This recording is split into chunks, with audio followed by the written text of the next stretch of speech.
नमस्कार, मी प्रिया काळे. तरुण भारतच्या न्यूज बुलेटिनमध्ये आपल्या सर्वांचं स्वागत. आता पाहूया ठळक घडामोडी. लाखो भाविकांचे श्रद्धास्थान असलेली वडगावची ग्रामदेवता श्री मंगाई देवीच्या यात्रेला गाराणे उतरवण्याच्या कार्यक्रमानंतर आज मंगळवारी सकाळी अपूर्व उत्साहात भक्तिभावाने प्रारंभ झाला आहे.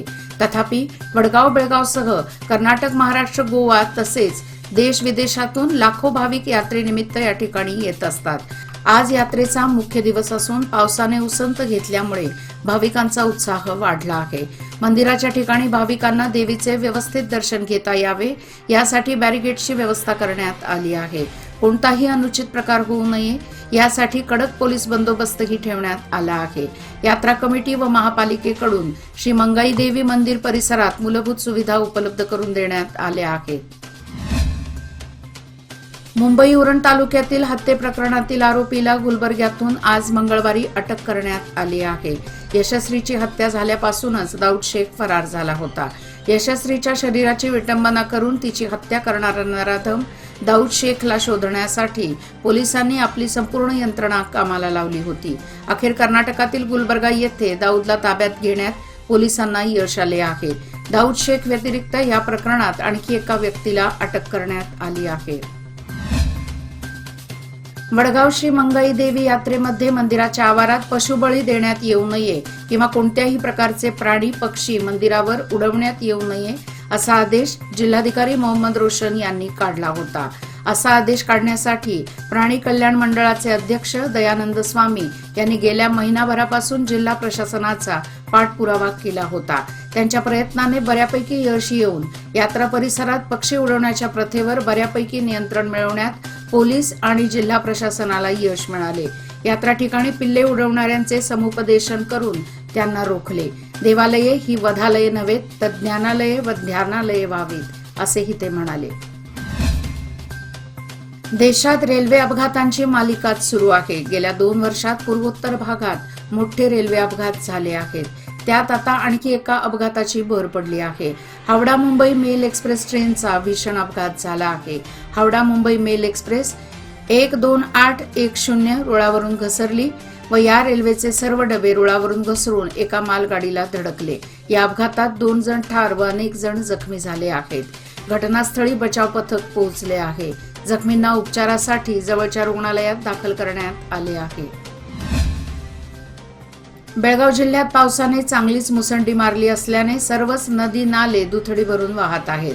अशा सततच्या पावसामुळे BK मॉडेल शाळेच्या पटांगणात जवळपास गुडघाभर पाणी जमा झाले आहे. शाळेकडे जाणे येणे कठीण बनले आहे. पावसाच्या सुरुवातीला विद्यार्थ्यांसह शिक्षकांनी शाळेत हजेरी लावली. मात्र शाळेच्या आवारात पाणी साचल्याने खबरदारीचा इशारा म्हणून मुख्याध्यापिका SA चाटे मॅडम त्यांनी सतर्कतेचा इशारा म्हणून शाळेला सुट्टी जाहीर केली असून ऑनलाईन क्लासेस सुरू असल्याची माहिती दिली. कांदा, बटाटा वगळता बहुतांश सर्व भाज्यांचे दर गगनाला भिडले आहेत. अतिवृष्टी पावसामुळे घटलेले उत्पादन आणि श्रावण महिन्यात मागणीत झालेली वाढ यामुळे भाज्यांचे दर कडाडले आहेत. 4 पटीने दर वाढल्याने गरिबांना मात्र तूर डाळीशिवाय पर्याय नसल्याचे चित्र सध्या आहे. काही दिवसांपूर्वी 20 रुपये किलोला विकला जाणारा टोमॅटो आता 40 ते 50 रुपयांवर पोहोचला आहे.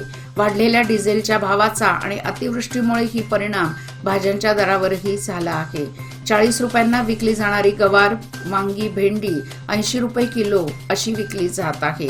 कित्येक भाज्यांमागे 40 ते 50 रुपये प्रति किलो भाव वाढला आहे.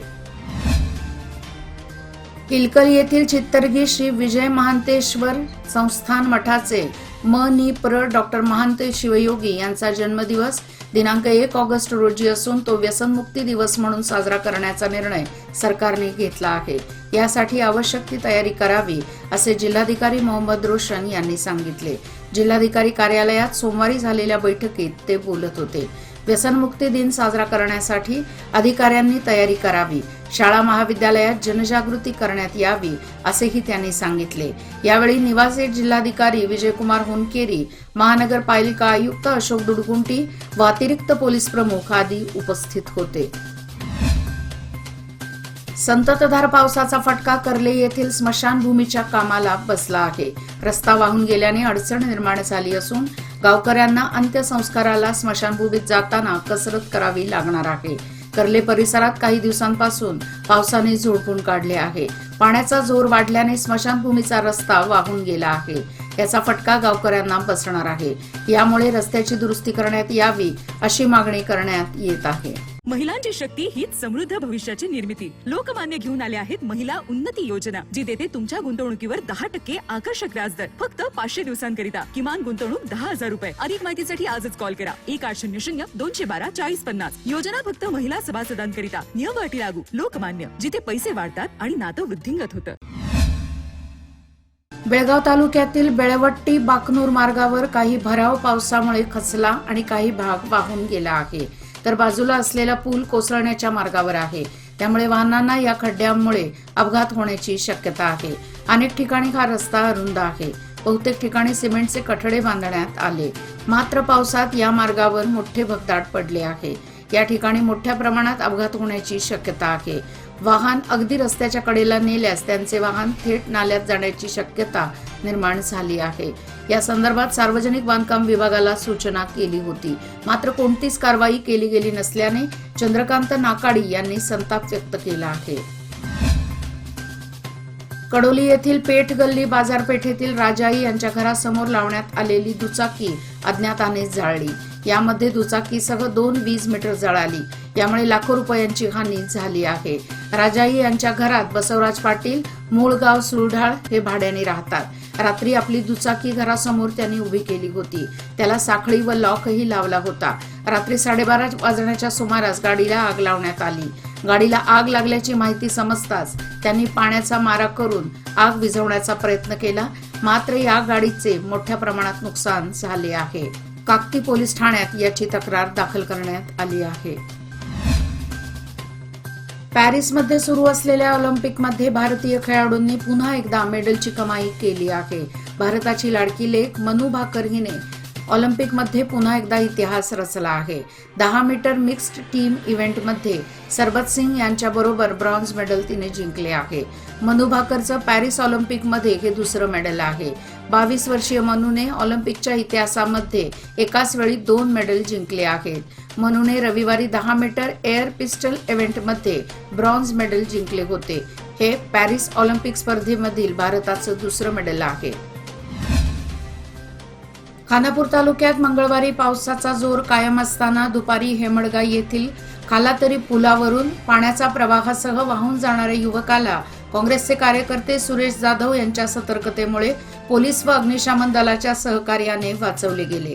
मंगळवारी या परिसरात पावसाने जोर धरला होता. तालुक्यात बऱ्याच ठिकाणी पाणी आल्याने येण्या जाण्याचे मार्ग बंद झाले होते.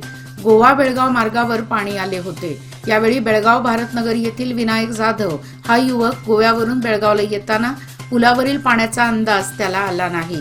त्यामुळे ते वाहून जाऊ लागले. त्यावेळी त्यांनी जवळच्या झाडाचा आधार घेतला तेव्हा त्यांचे प्राण वाचवले गेले. बेळगाव शहराच्या दक्षिण भागातील वॅक्सिन डेपो परिसरात सध्या मोर बागडताना दिसत आहे. या परिसरात अनेक मोरांचं वास्तव्य आहे.